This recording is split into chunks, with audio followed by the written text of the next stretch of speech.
So when I went in there to help the executive director get rid of the person, she like kind of went off the rails and was like, I'm not going down for all the things you did, and you're a thief. And I mean, she just kind of kept spouting off. However, that happens a lot in terminations. So I kind of just brushed it aside.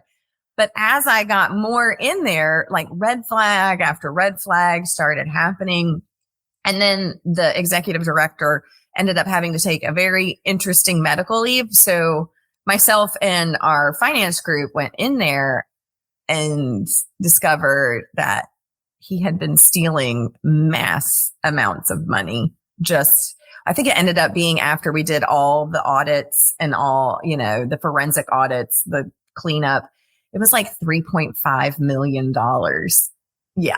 So he had, from our government, by the way, from a local government, all tax dollars. He hadn't even been paying the IRS the payroll taxes that he was taking it out of the employees' checks and never paying it. So we owed so much money to the IRS.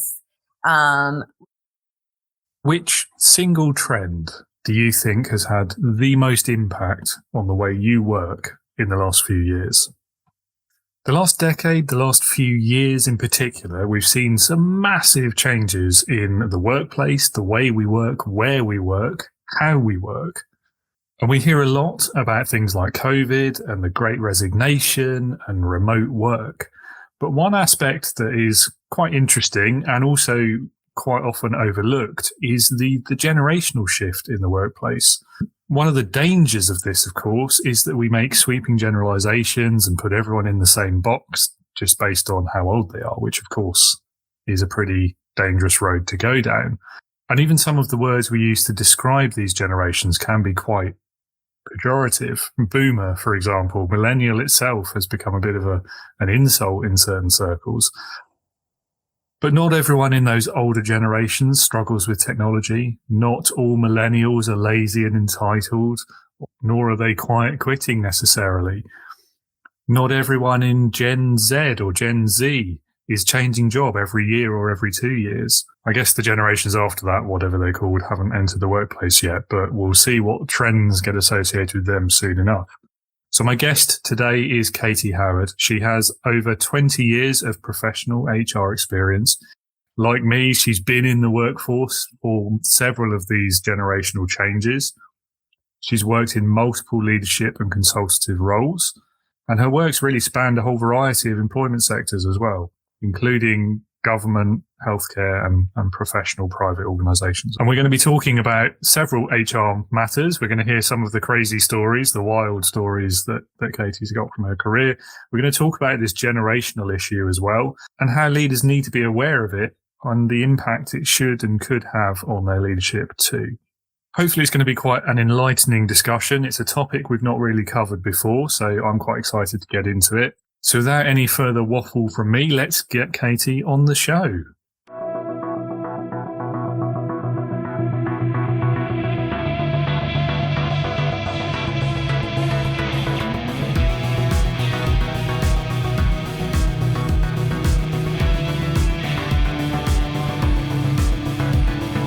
Welcome to the Leading with Integrity podcast. Leadership talk for the modern manager. With your host, David Hatch. Katie, welcome to Leading with Integrity. Great to have you on the show. Really looking forward to getting into our conversations today about HR and leadership and all things related. I'm very excited. Very, very excited to be here. Good. And let's kick off then. You have control, take over. Tell the listeners a bit about yourself, what you do, your career history, anything else you'd like to share, and we'll get you out of bed in the morning, really.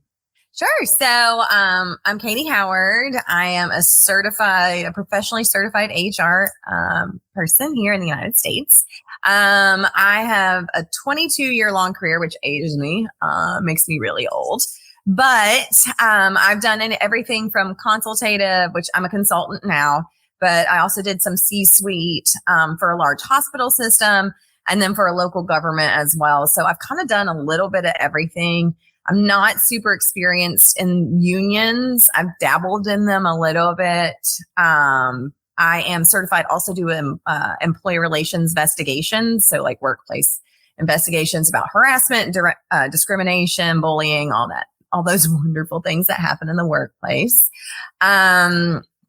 I've been at James Moore, which by trade is a CPA firm, but they started an advisory services side. I just celebrated my 3rd year with them. So that's been super fun. I have a great team and a great president, Julie Knisley and Kelly Green and Danielle. They're an amazing team. And what we do is we work with any size business and help them get on track with their HR or be their HR team. A lot of our small businesses can't afford an HR director because it gets pretty pricey. So it's like a timeshare HR model. So they kind of have to share us and it's fractional with other companies, but we help them with compliance, strategic initiatives, shopping for insurance for their employees, all those fun things that aren't really fun.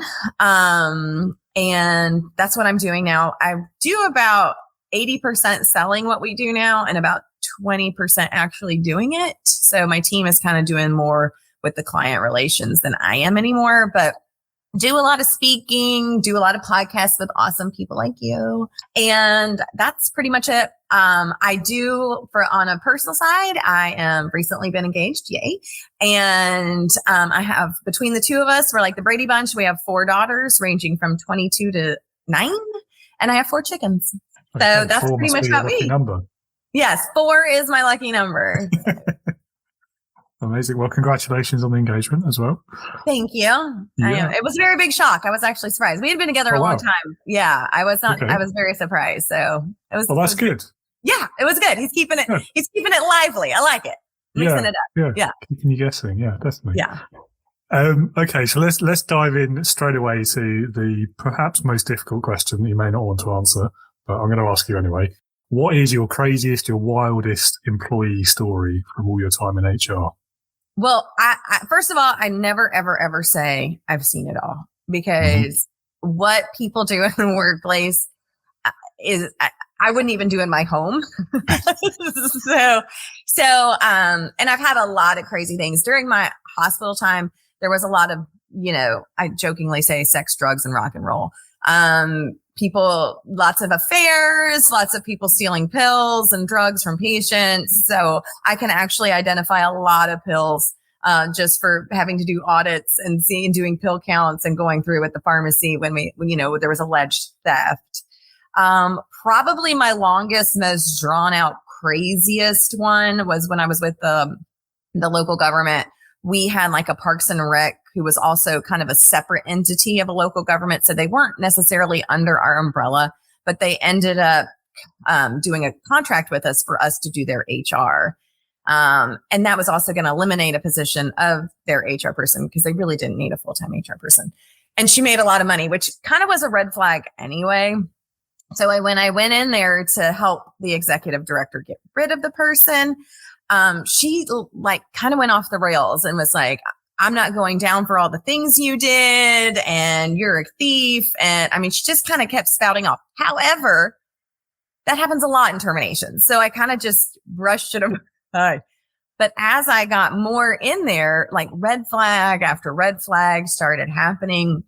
And then the executive director ended up having to take a very interesting medical leave. So myself and our finance group went in there and discovered that he had been stealing mass amounts of money.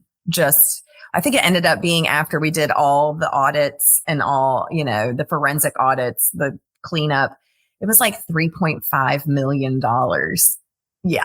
So he had, from our government, by the way, from a local government, all tax dollars. He hadn't even been paying the IRS the payroll taxes that he was taking it out of the employees' checks and never paying it. So we owed so much money to the IRS.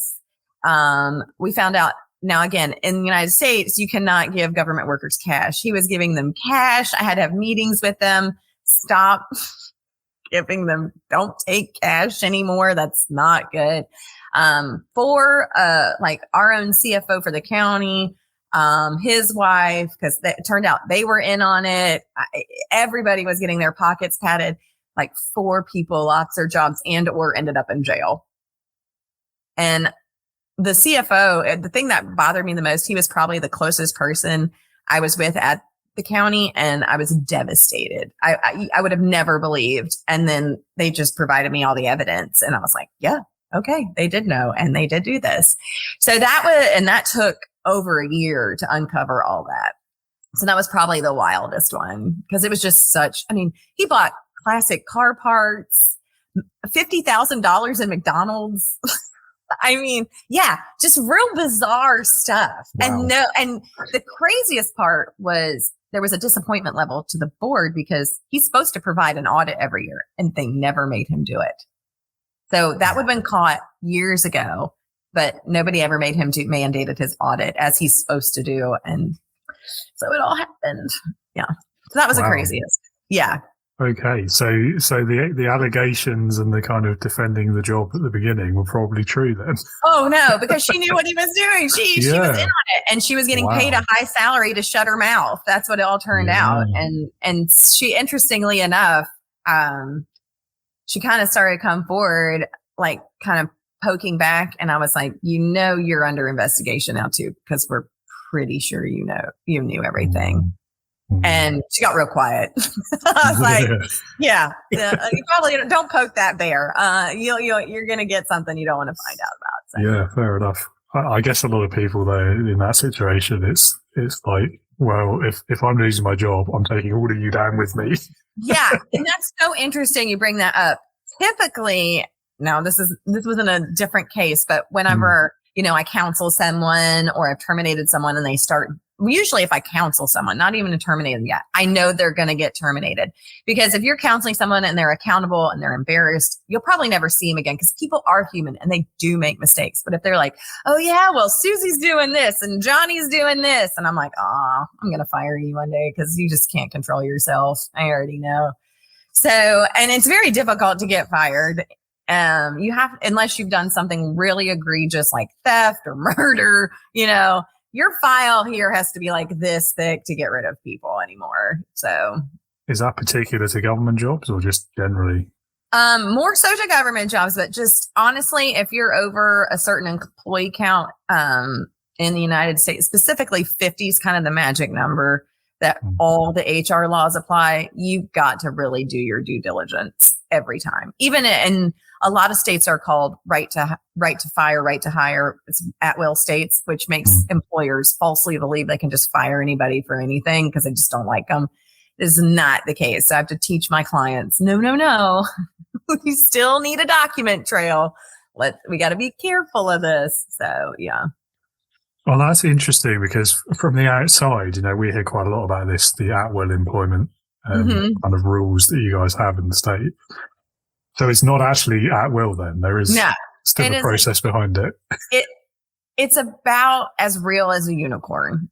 Right. Yes, you can actually do it, but you're still exposing yourself to, because anybody can sue anybody. And they will. I don't know how it is there, but they're very sue happy here. Every little thing is usually a lawsuit. So if you want to stay out of litigation, you better have a document trail as to why you're doing what you're doing, just for your own protection. Yeah, people aren't quite as litigious here, but I think it's more because we tend to see it as a cost and we can't afford it, and the company probably can. So it's not worth it. Yeah. So here in the United States, for most of our government entities, from unemployment to equal opportunity commission, their instant thought is employer is guilty. You actually have to prove they side with the employee instantaneously. So it's actually more work on the employer to prove otherwise. I want to believe that's a good thing and that's the right way to lean, but I don't know. I mean, I struggle with it. I think the intent was there to be good. I really do. I do think that there are some corporate machines that are horrible. And corporate America is greedy. It is dirty. It is, however, corporate America only represents about a small fraction of the United States. And majority of our businesses are small businesses who are clueless and have no ill will intent.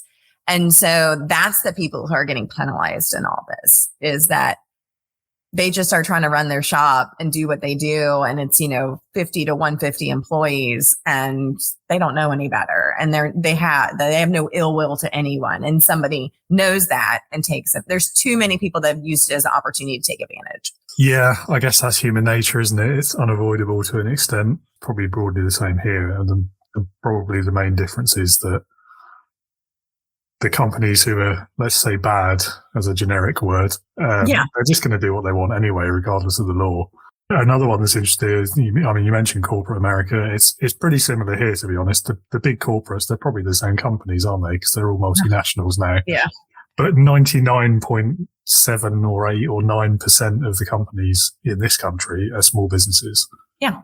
And I forget what the actual number is, and I should know it, but it's probably about the same, I'd guess. Yeah, it's got to be really. I think it was definitely in the 90s. And again, and that's what the glue, and we had, and that's my client base is, you're smaller, and I say smaller, not these multi-gajillion dollar own the world companies. It's these, smaller groups. And again, a lot of times you think they have things put in place to protect themselves, and they legitimately don't know what they don't know. Yeah. And we have things like insurance to protect them. It's called employer liability insurance. So you actually insure yourself in case something happens, and 9 times out of 10, it's going to settle out every time. So, and employees know that. They know that there's these carriers and that it won't end up in court, and they'll get a check 9 times out of 10 because it's cheaper to do that than hire attorneys. Yeah, which I guess is bad from both perspectives, isn't it? Because it allows people to play the system, but also it probably means that people with legitimate grievances are feeling pressured to take a settlement that's probably a lot less than they deserve. Yeah, it's total double-edged sword, completely. Yeah. Because you will see a lot of times if a case comes out and someone's filed it, they of course, love to go on social media and talk about what they've made. And then you will see a lot of times within that same organization, suddenly more things are filed. So it's like a chain effect.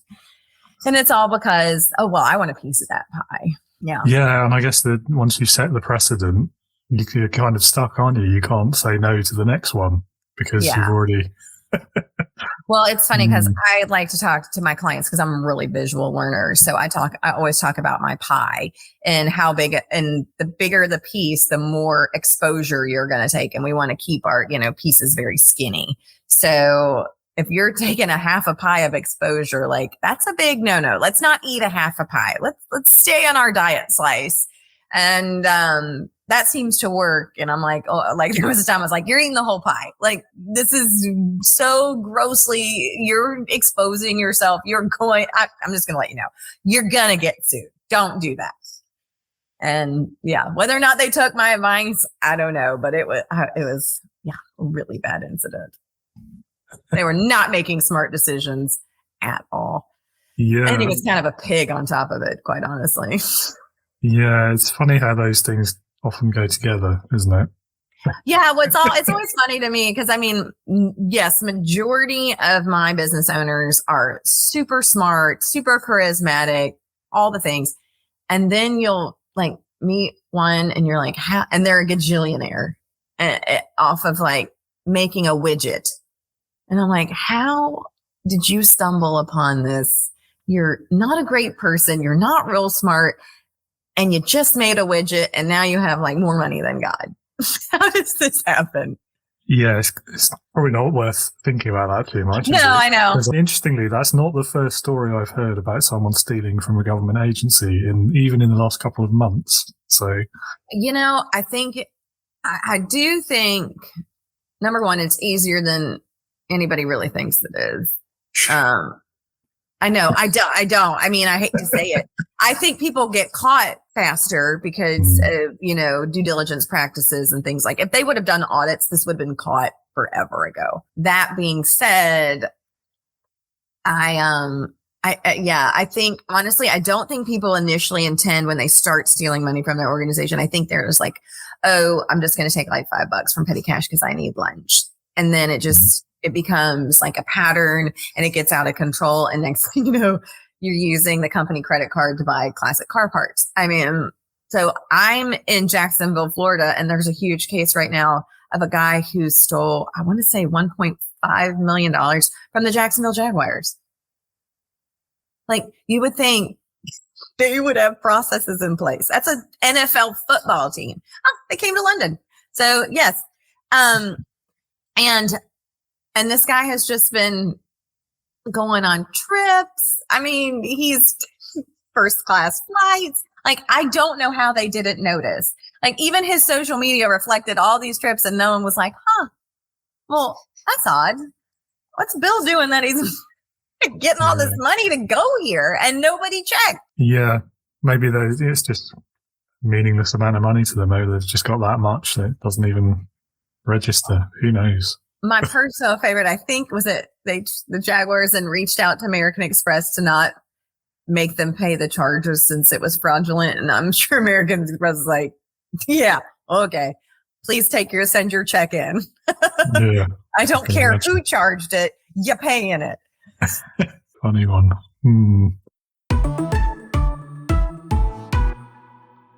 The workplace has seen some pretty big shifts in recent years. Which do you think has had the biggest impact out of generational shifts, COVID, the Great Resignation, quiet quitting, the rise of AI, or any other recent trend that I've missed? I think it was the most recent. So my knee jerk was like, well, COVID. But I actually don't think the lingering aspect of it is hanging on as much as millennials like entering the workplace. I think because I am a young Gen Xer, but I am a Gen Xer. And I remember when more and more were coming into the workplace, and like, that's kind of what in employee culture is something we regularly talk about all the time. It's the importance of employee culture, employer culture, culture. What's your culture? I mean, it's probably tattooed on my body somewhere, the word culture. And that was because of them, because initially nobody cared about culture. Come to work, do your job, do it to the bare minimum, clock out, don't work a clock, get out, go home. That was it. And then it was like, no, and God forbid you bring your feelings to work. Like, we don't want to know your feelings. That, like, my first job, it was like, do not ask about mental health ever. Plug your ears, walk away, abort mission. And then it was like, no, see, it's important that I'm a human, not just an employee. And then they started bringing in work-life balance. And then, all these huge aspects that had they not stand up like, yeah, I don't want to be like my parents and just grind it out 9 to 5 every day. I mean, because Americans are like not as bad now, but back, when I first started, we are workaholics. My parents were workaholics. Like, that's why us Gen Xers are basically feral. We were letting ourselves in and cooking for ourselves at like 7 years old because both our parents were working all the time. And and it was great that they stood up and were like, yeah, I kind of don't want to do that. Now, it also brought in other things because they were also the group that, everybody got a trophy and everybody wins and everybody matters. And so now they don't really like a lot of constructive criticism. So it's very difficult to tell them when they're not doing great. And even our Gen Zers, wow, they really don't like to hear when they're not doing great because everybody thinks they're great at that age. But so I really think that they kind of lit the torch and started to carry it, about what the workplace really needs, and that we are so much more than our jobs, and our families are more important than our jobs and all that stuff with it. Yeah. So I'm an old millennial. Like, okay. I'm literally like within a year of the company. What year are you born, may I ask? You can ask. Yeah. Okay. You're like, I'm not going to tell you. Yeah. So when I entered the world of work, I was always in small businesses to start with, but I was usually the only millennial. Yeah. And so I was surrounded by Gen Xers, exactly the mentality you've described. Do you know what though? Because it was always like that from when I first started work. It was just normal. So it's been quite interesting from that perspective to see this change over the years of how, like, millennials, my generation, have Right. totally looked at this in a different way. And I was probably late to the party, I think, in realizing it, because I was working with people who were still 1 or 2 generations before me, who were still applying that kind of the 1950s management style and all of this stuff that it always felt like it wasn't quite right. But at the same time, that's just the way it was. That's how we do business. Yeah. So it never occurred to me that there's a difference. I know.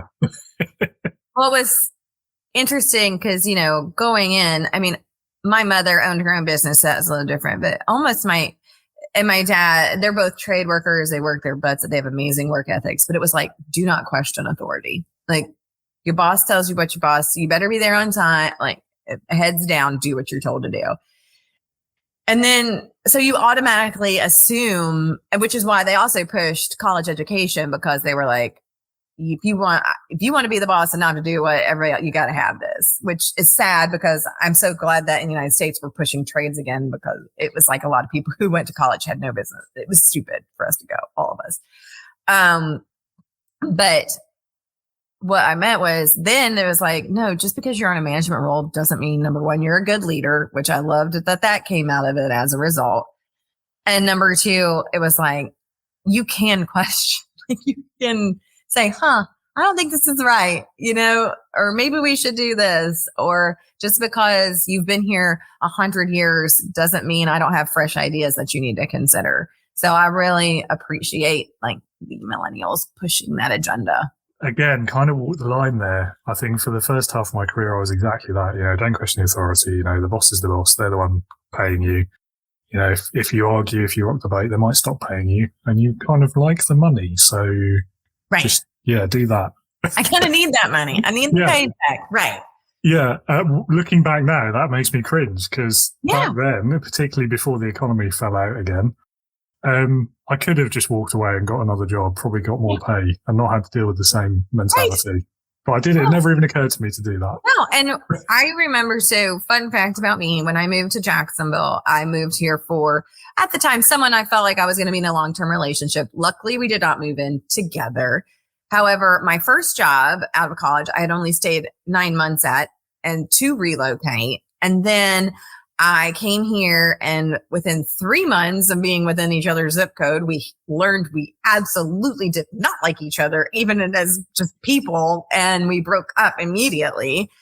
And I'm sitting there 3 months into my new job going, oh my gosh, I have to stay here for at least 3 years, or I'm going to look like a job jumper on my resume, and nobody is going to hire me. They're not going to hire me. I am just going to be, I talk about the Scarlet A for the Scarlet letter. I'm just going to get the Scarlet double J, and I'll have to bear that sign and walk around and be in fast food.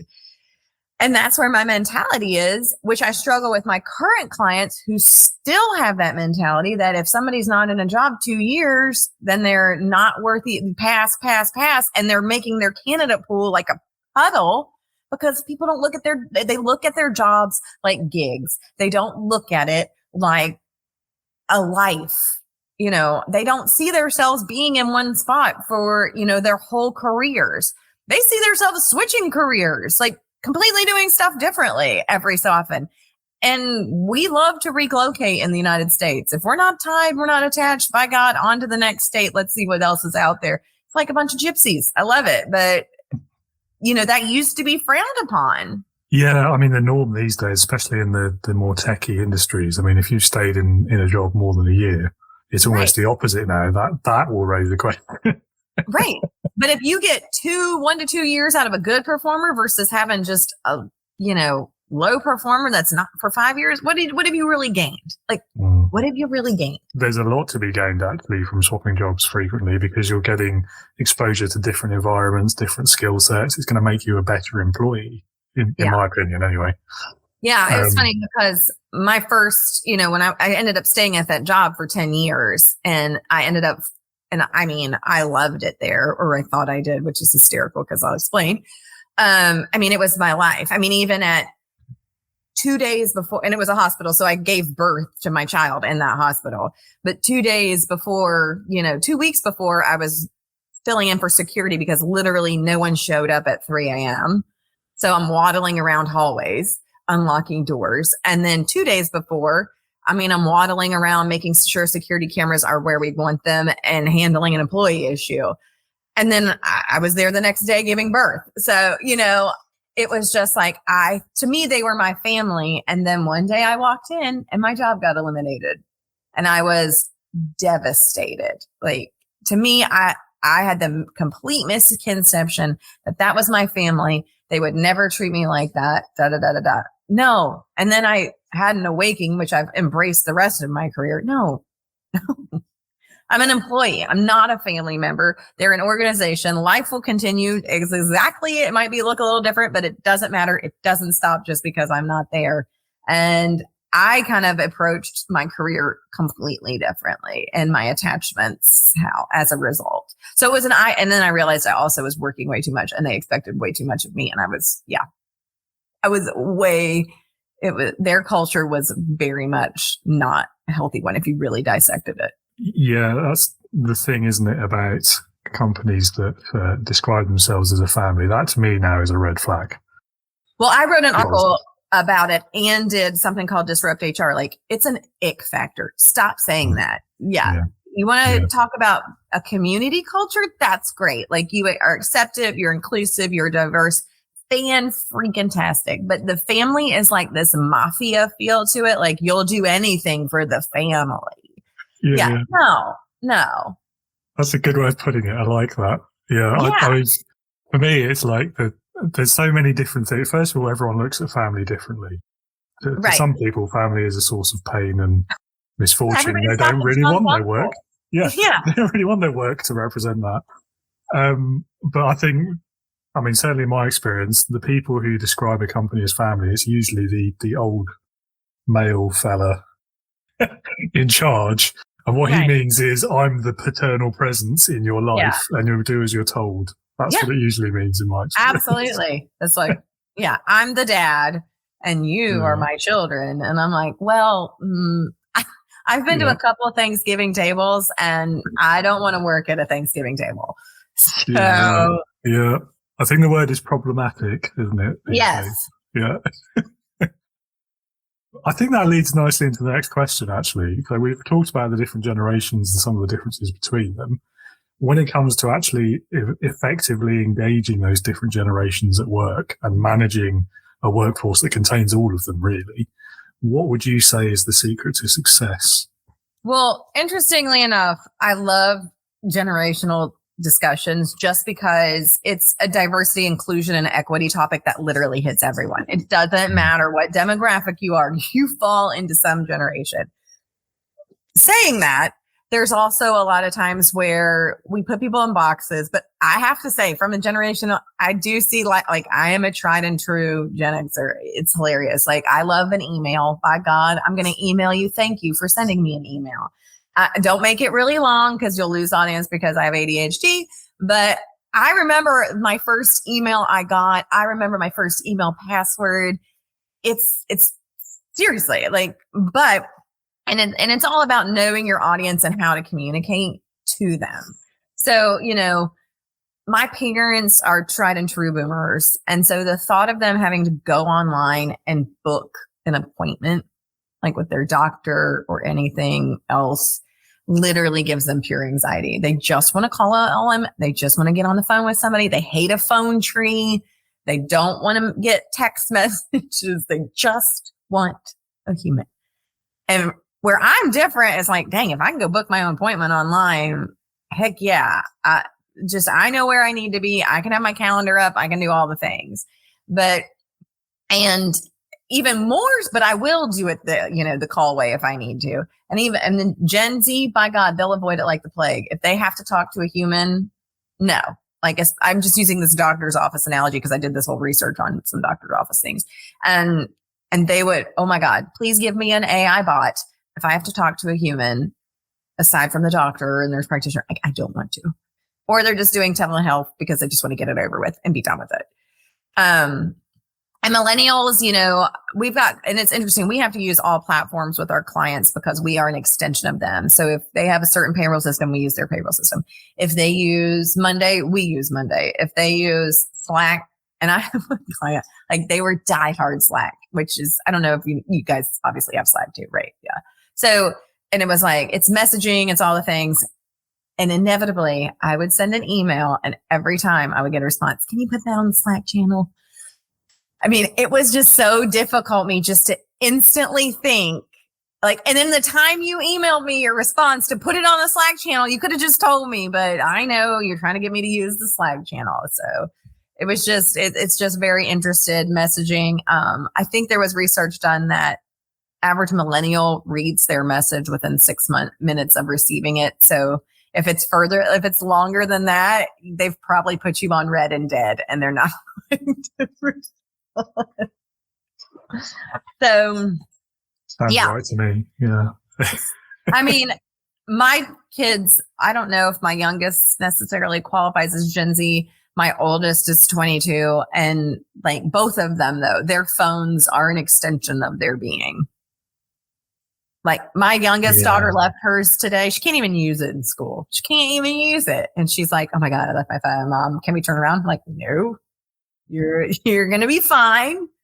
Nothing's going to happen. I will let your dad know you don't have your phone. It's just like, he's going to have to drive me by and get it. I just have to have it. I'm not sure that's a generational thing, though. I think I agree. It's a technology thing, isn't it, with the phone? Like, there's just so much of our life now is on it. That you can't. The land of instant gratification. Yeah. You know, and that's why I talk to my employers too, like my old school people apply to jobs. Well, you better have your job description like 2 swipes, like your job ad, because if it's longer and they got to go on and on and on, you've lost your audience. And if they're sitting in the candidate pool for, days upon end, you've lost your candidates because they want to know instant responses, where they're moving, how fast they're moving. Are they accepted, decline, next. So if you're just letting sit out there, you're losing candidates. Yeah.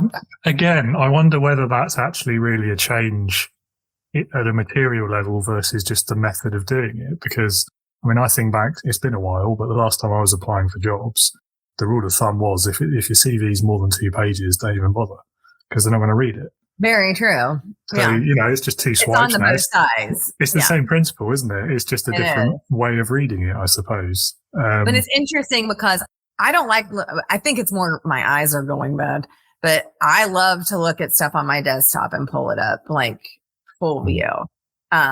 Whereas like to use my thumbs to fill out an application, it's like, no, I need like space and keyboard and a desktop. But they say that's a generational thing that, the older you get, the more you like that. Again, I still think it's because my eyes are starting to go in my mid 40s.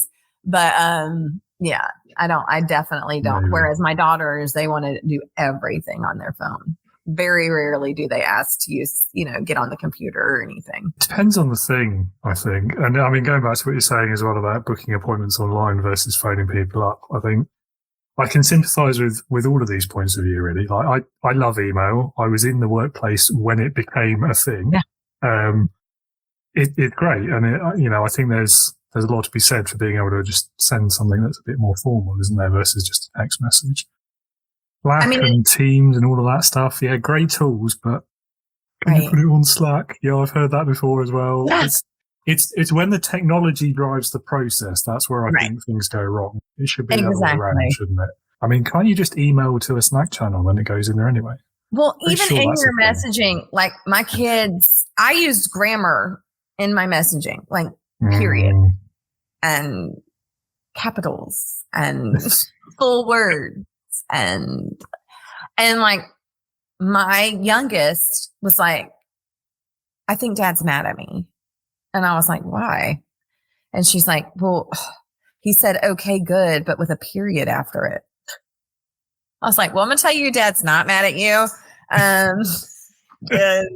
Usually if he is, he just sends an emoji thumbs up. So I was like, he's just using good grammar, honey. But then I went and read, and there's this whole thing that they find a period's passive aggressive and abrupt in messaging. Like it's unnecessary. You don't need to do it. And I'm like, I get anxiety not using periods and exclamation point. And like they're judging like how many exclamation points you use. And if, I know I am one who is like, if you're capsing a word, you're yelling it. Like, don't yell at me. Yeah, I agree with that. Yeah. Right. I got in an argument with my fiance about that the other day. He caps one word. I'm like, why are you yelling? Yeah. He's like, I'm not. Down. I'm like, yeah. I was like, yeah, but that was the only word you capped. So it was intentional. He's like, I'm sure it was an accident. I'm like, no, it wasn't. Don't lie. I'm not stupid. You're yelling. It's fine. But yeah. No, I'm with you on the grammar one as well, but I feel like that's because of, maybe it is a generational thing, but maybe it's the same for you. But for me, it's because my first boss was like so picky about grammar to the point that he would proofread every email before anyone could send it, just to make sure we got the comma in the right place and stupid stuff like that. Whereas now I would never do that because it doesn't really matter. Nobody's that bothered. But it's also me showing where my thought kind of starts and ends. Like, this is my thought, period.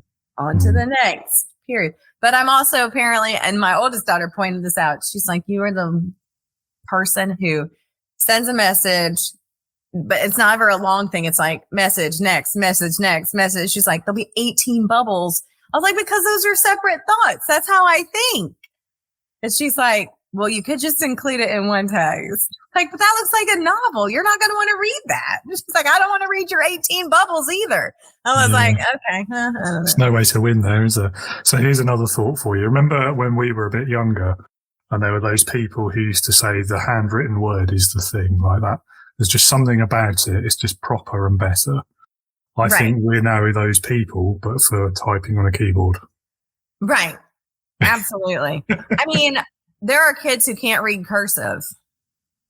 Yeah, that's just upsetting. I mean, there's entire schools in this country now where they don't teach them handwriting. They just give them laptops. Right. Or iPads now, I suppose. Oh, no. I mean, all our kids here are on Chromebooks. All of them. I have seen, and I'm going to give her, like, again, a little bit of leeway because she's left-handed and they do write differently. But my youngest, again, almost 15, her handwriting, if she sees this, she's going to be real upset. But anyway, it's hard. It's just, but she doesn't have to write anything. She types. It can't be any worse than mine. I have to tell my mother, please stop writing her birthday cards in cursive. She can't read it. Yeah. And this is a child that reads so much. She books, 3 and 4 books a week. Like, she's an avid reader. It's like her favorite thing to do. So it's not like, I just don't like to read. She literally, it's like, oh my gosh, this is not print. I don't know what this is. Yeah. But then, I mean, the counter argument to that is why do we need to? Nobody's really using it anymore, are they? What's the point? So pretty, David. It is if it's done well, but how often do you see it done well? I mean, certainly not in any note I've ever written. I know. It is. It's so pretty. I love it. Like a signature. Like, you need a true signature. Yeah, okay, I'm with you on that. That's just the way the world works, isn't it? Things change. At a rapid pace. And it is getting faster, definitely. It's getting crazy. Like, as soon as we're learning something, it's changing and we are up to learning something else. I kind of like that, though. It's exciting. I mean, I love the variety, but it's no wonder that we're all ADHD. It's like, ooh, what? Squirrel, next. Okay. Yeah, I'm literally the person that handwrites a check sheet of things I need to accomplish every day. And I actually like the little check. Like, I love to give myself a check. Nice. Yeah, me too. In fact, I've got a whiteboard right next to me. That's what I use it for. I love it. Yeah, I've had my office now for over a year because we moved into this house. It is not kosher for a background. Like, it's the most boring blank wall and there's a treadmill like right here. So nice. Yeah, I need to actually make it my office. I spend the most time in it and I still have not done anything with it. Yeah, it's nice to have a little project sometimes, isn't it? It is. I need to do this. Look forward to. Yeah. Okay, let's talk a bit more about leadership then. I mean, we've covered the red flags already, I think. For sure. What would you say then is the biggest leadership lesson that you've learned in your career so far? 2 things. Not everybody is cut out for it. And it's okay to say, I don't want to do it. Like, I feel like when people are asked to step in the role, they feel honored because somebody has looked at them in that light. But maybe it's just not something I want to do. And I feel like it's okay to say, yeah, I don't want to do that. Because what you do need to realize, and I tell my clients this all the time, leadership is lonely. The further up you get, the lonelier it gets, because you can't have the connections you think you want to have anymore. You can't be you can be professional and acquaintances, but those friendships are really hard to maintain once you're a true leader, in an actual organizational structure. So I don't think, and it gets really isolating. And so you really need to make connections outside of the org and people in like roles, so you can share your experiences and have that support there. But relying on team members, it's probably not going to work out. It's quite a difficult one though, isn't it? Because quite often the path to a pay rise means leadership. So if you want the pay rise, you can't say no, really. Right. I think that's why so many people get stuck in a job they probably don't really want to do. I 1,000% agree with that. I will say this, unless I really, really financially have to, kind of same concept, not that I can't be a leader. I like consulting much better. It's just, I will advise you and then I walk away and I don't have to deal with the and I'm going to help you be a leader, and I get to lift you up and see that impact from a third party stance, which I love. But managing my own team again, I don't know if I'd ever want to do it again. And I've done very large teams, and it's like, I'm good. Yeah. Yeah, it does come with its own set of stresses, doesn't it? It is. So many people relying on you and guiding you and dealing with the different personalities and reading the audience and changing your message and all the things, but still having to do a job on top of it. It's exhausting. It's just a lot. It's a lot of people. Mm-hmm. At least it is if you're doing it right. Yeah. I think those leaders out there who are just stress-free and happy all the time, I'm hugely suspicious of. Right. I think they've gone that it's my way or the highway, and I'm comfortable with that, which means they're not doing their job effectively. Yeah, or they're just not doing their job. Or they just don't care. Right. Yeah. So, I mean, what do you think the solution is then for people who want to be moving up in terms of pay scale, but they can't or don't want to be leaders? I mean, I think they look at what they do want to do that are hot, whether it be career change, career oriented, you find it, because a lot of times if you're in a special niche of some sort, like that not everybody can do, you can elevate your career that way and not have to do leadership. There's so many consultative things. There's so many analytical things that it doesn't necessarily require you to be a director or manager. And, I think people have to, again, I feel like I'm in the area of my career that if I don't like what I'm doing or I'm working for, I could find something else. But not everybody is in that area of their career. And I'm very blessed in that sense.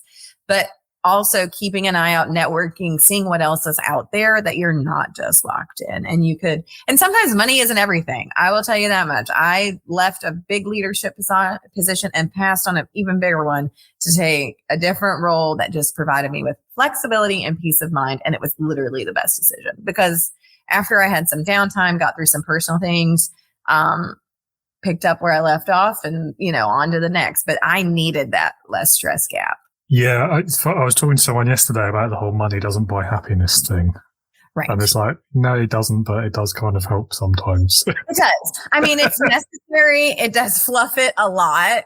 And to feel valued comes with compensation. I don't care who you are. I can't, I had an instance, and I've had clients do this, and it's like, I try to tell them all the time, do not wait till your most valued person is about to leave and then throw them money at that point when they've already asked for it, because that is insulting. Yeah. And I've had it happen to me. I was like, oh, for a whole year, I've been talking about this and you've been promising and putting me off. And now your feet are to the fire and suddenly you have it. No, you always. Yes. Too little, too late. Yeah, absolutely. No, there's a definite lesson there. Absolutely. And so what would you say has been your best experience of being led?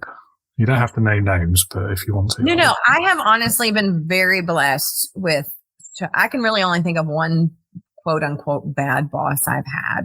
But since I've been, but let me tell you, that wasn't true bad. One, he wasn't so great, but he wasn't horrible because he just kind of let me do my own thing, but in the interaction, but one was just horrible. And I think all of them recognized where I elevated them and my potential and like fed it. It was like they saw a lot in me and they would just feed those aspects of me and kind of like, fly, little bird, fly. My current president, Julie, she's amazing. And it would be really hard because when in her role, your team may not be as tenured as you, but they've all had high level position. They've all done high level HR. They've all done we all done very like what she's doing. So to lead that when we've all been leaders, she's pretty awesome. And then that we all still want to and we're all buying into it because she's amazing. She's really good. And she definitely identifies what we're great at and lets us go with it. And she's kind of put us in our roles specific to what we all excel at. And it's done great. So anybody who can identify that is a great leader as far as I'm concerned. It's often, I think, the biggest challenge of leadership, isn't it? Is being okay with and then being good at leading people who know way more than you do or have done your job. Yeah, that's the best part. It's like, it's awakening when you know that, someone could step in and do your role and you still are like, oh no, but you do this way better than I ever could. Please take that on. And she does. She's amazing at it. She really is. And she's like, I'm focusing on this. I need y'all heads down focusing on that. Like whether, I'm on the growing the business side, Kelly's on, Danielle handles most of our nonprofits and Kelly's just killing it with our large client base. Like she's just amazing at it. And it's like, she recognizes all what we're fantastic at and just wants, and just like I said, keeps feeding that beast. Y'all do this. Y'all do it. Y'all create it. You find a better way to do it. Let me know. I trust your judgment. Yeah. Sounds amazing. Yeah. And she's open to conversations when we don't necessarily agree, which I think is really important. Like now, am I going to blast it on a department call? No, probably not. But privately, I'm like, hey, can I pick your brain and tell her my idea or my reason why I don't think we should do something? She's always open to it. And she never makes you feel like, why are you asking this? Look at the, look at the title. She's never made me feel that way. Yeah. Again, another very difficult thing to do well. Right. You could go back in time. How far back would you go in your own lifetime? And what would you say to your younger self? I would teach myself the spotlight effect early on. Mm-hmm. And that is that what I think everybody noticed about me or a mistake I made or, and they all, or did I talk too much at a party? Did I say something wrong? Did I, all that after moments worrying of all the things, I would tell myself, 9 times probably out of 10, no one even thought of it. Like I use that thought process because my mom will ask me, oh my God, I don't know how you get in front of these people and just talk. And you don't ever really get nervous. I said, the only time I get nervous if I don't know the content's new to me. But at the end of the day, a lot of it is fake it till you make it. And people don't know what they don't know. And if you it's kind of like walk with purpose. Like if you're in a crowd and you need to get into something, then it might not be where you're supposed to be. If you walk with purpose, 9 times out of 10, people aren't going to ask you any questions because you're confident in your approach. So I was wasted too much time worrying about what I thought other people were thinking about me. And they absolutely probably won't. I think there's a good lesson there for anyone in their youth, isn't there? Yeah, I think we've all done that. It gets tied up in those things, doesn't it? Like the confidence and imposter syndrome and make it till you make it. I have a mixed feelings about that as a within being authentic, I think that's important. You still have to be authentic, not like you're throwing up some falsehoods. I don't believe in that. Like, don't lie, don't make up data, no fake news, but more so in your approach. Like, I do know the content. If I stumble over it or say a word, they probably just didn't even notice, Yeah, it's like learn by doing as well. Again, mixed feelings about that one. Sometimes you haven't got a choice. That's just how you have to do it, or it's just not gonna. You won't get the lesson out of it otherwise. Yeah. But when it comes to things like leadership, I do feel like, learn from other people for sure, and don't try and fake it because it will blow up. Well, you'll get called out real quick too. Like people know when you don't know, especially if it's something they've done and they've done, and you're going to try. No, you're going to get called out for that, and then you're just, and people are going to lose trust. That's the thing. It's a definite balance. You start giving mixed messages or talking outside of your mouth, they're going to lose trust with you real quick. Leadership Heroes. Okay, last question. My favorite one. Okay. It's called Leadership Heroes. So Okay. if you had to pick one person, and it could be anyone you like, they could be alive or dead, past or present, real or fictional, who in your opinion would perfectly embody leadership, who would that person be and why? I don't know if she necessarily embodies perfect leadership, but I just love her leadership style. And it's Tina Fey. I know it's I'm probably sure no one would guess that. I have followed her for a bit since her SNL Saturday Night Live days. She is just authentically herself. She is huge about don't micromanage. If people know what they're doing, lift them up and let them do what they're doing, and they'll help you shine in the process. She's hilarious, and I love funny. I just love people who are funny and classy about how funny they are. She's very much about women and lifting up women. She's had a lot of adversity and come through it. And she kind of rose to the challenge later in life. It wasn't like she was handed some great life and, instantly. She's taken her quirkiness and owned it. And I think she's kind of amazing. Not one we've had before as well. So yeah, I know. Bonus points. Well done. Yeah. If you read her biography, Bossy Pants, you'll see there's just some really, and you wouldn't read it as, oh, this is a leadership book, but I took it as one just because of how, she progressed and different quotes out of it. And it really embodies what I think leadership should be, because she's so authentic. And I think that's important. Yeah, no, I would agree with that. Yeah. One of my favorite episodes of 30 Rock actually was the one about when Alec Baldwin's character starts going through his Sigma 6 thing. And that whole kind of tongue-in-cheek Mickey take of management training. That right. I identified with that. Right. I mean, even kind of her role in 30 Rock, like the character she plays.